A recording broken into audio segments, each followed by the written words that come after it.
నమస్తే అండి, welcome to Kasturi talks. ఈరోజు మనం సింపుల్ అండ్ టేస్టీ క్యాప్సికమ్ కర్రీని ఎలా చేయాలో నేర్చుకుందాం.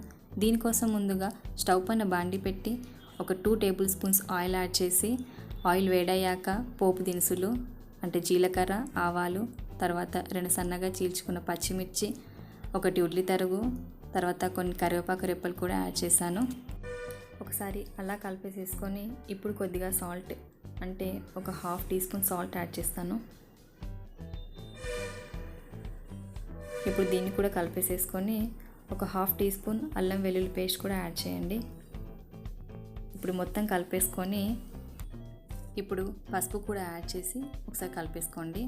పసుపు పోన్లోనే యాడ్ చేయడం ద్వారా ముక్కలన్నిటికీ బాగా పడుతుందండి. ఇప్పుడు క్యాప్సికమ్ ముక్కలు కూడా యాడ్ చేసి బాగా కలిపేసుకోండి. ఒక చిన్న విషయం అండి, ఇప్పుడు కరోనా వైరస్ భయం అయితే అందరికీ ఉంది. అందుకని చెప్పేసి చాలామంది బయటకు వెళ్ళి తినడం అయితే తగ్గించేశారు. కాకపోతే ఏంటంటే కొంతమంది పిల్లలు మారం చేస్తారండి. అంటే సండే కానీ లేదంటే ఏదైనా హాలిడే వచ్చినా బయటికి వెళ్దామంటారు, ఏదైనా తిందామంటారు. సో అలా కాకుండా మీరు ఇంట్లోనే వాళ్ళకి నచ్చింది లైక్ పానీపూరి, చాట్ ఇలాంటివి ప్రిపేర్ చేయడానికి ట్రై చేయండి. అండ్ మన ఛానల్లో అయితే పానీపూరి ప్రిపేర్ చేసే రెసిపీ అయితే ఉందండి, అది ఒకసారి చూడండి. సో ఇప్పుడు కొద్దిగా సాల్ట్ కూడా యాడ్ చేసి మళ్ళీ కలిపేసాను.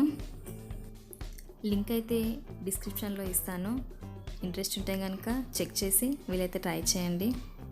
అంటే పానీపూరి అనే కాదండి, ఏదైనా స్పెషల్ ఐటమ్స్ అలా చేస్తే పిల్లలకు కూడా స్పెషల్గా ఉంటుంది. అండ్ దీనివల్ల ఏంటంటే మన ఇంట్లో ఉండే పెద్దవాళ్ళైనా కూడా అరే నీకు ఇలాంటి స్పెషల్ ఐటమ్స్ చేయడం వచ్చా, బాగా చేస్తే బాగా చేసావు అనడము. అండ్ ఒకవేళ పిల్లలైతే కనుక అంటే వాళ్ళకి ఇష్టమైన చేసాం కాబట్టి అరే మా మమ్మీ ఇది చేసింది అని అనుకుంటారు. అండ్ ఇప్పుడు ముక్కలు అయితే బాగా మగ్గిపోయాయండి. సో ఒకసారి దీన్ని ఇలా కలిపేసేసుకొని అంటే కొంచెం కారం యాడ్ చేసుకోండి. ఒక 2 టేబుల్ స్పూన్స్ యాడ్ చేస్తున్నాను.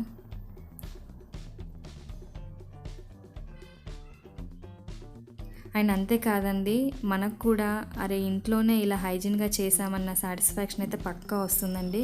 ఒకసారి ట్రై చేసి చూడండి, మీకే అర్థమవుతుంది. అంతా ఒకసారి కలిపేస్తున్నాను. అండ్ మా ఇంట్లో ఇలా పెద్ద ముక్కలుగా ఉంటే నచ్చవండి, అందుకే అలా స్పూన్తో అలా చేస్తున్నాను.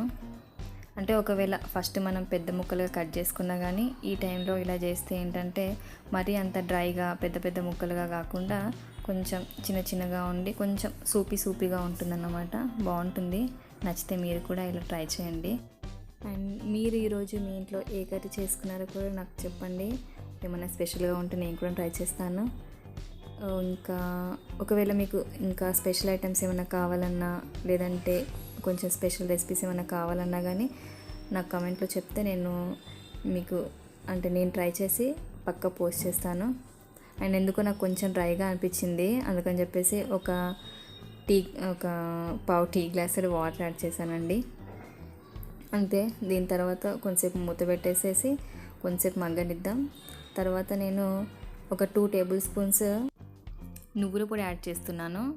దీన్ని నేను ఎలా అంటే ఫస్ట్ నువ్వుల్ని కొంచెం కడిగేసేసి కొంచెం వాటర్ పోయేంత వరకు అలా ఏదైనా క్లాత్ పైన అలా పెట్టేసేసి తర్వాత చిటపటమనేంతవరకు వేయించేస్తానండి.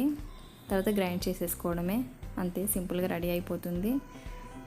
తర్వాత దీంట్లో కొంచెం మసాలా పొడి కూడా యాడ్ చేశాను, అంతే అండి. లాస్ట్లో కొత్తిమీరతో గార్నిష్ చేసుకోవడమే, అంతే, సింపుల్గా రెడీ అయిపోయింది. ఇప్పుడు సర్వింగ్ బౌల్కి సర్వ్ చేసుకోమండి. థ్యాంక్స్ ఫర్ వాచింగ్ అండి. అండ్ ఈ సింపుల్ రెసిపీని మీరు కూడా ట్రై చేసి ఎలా వచ్చిందో నాకు కామెంట్ చేసేయండి. Please like, share and subscribe చేసి నన్ను సపోర్ట్ చేయండి. Thank you.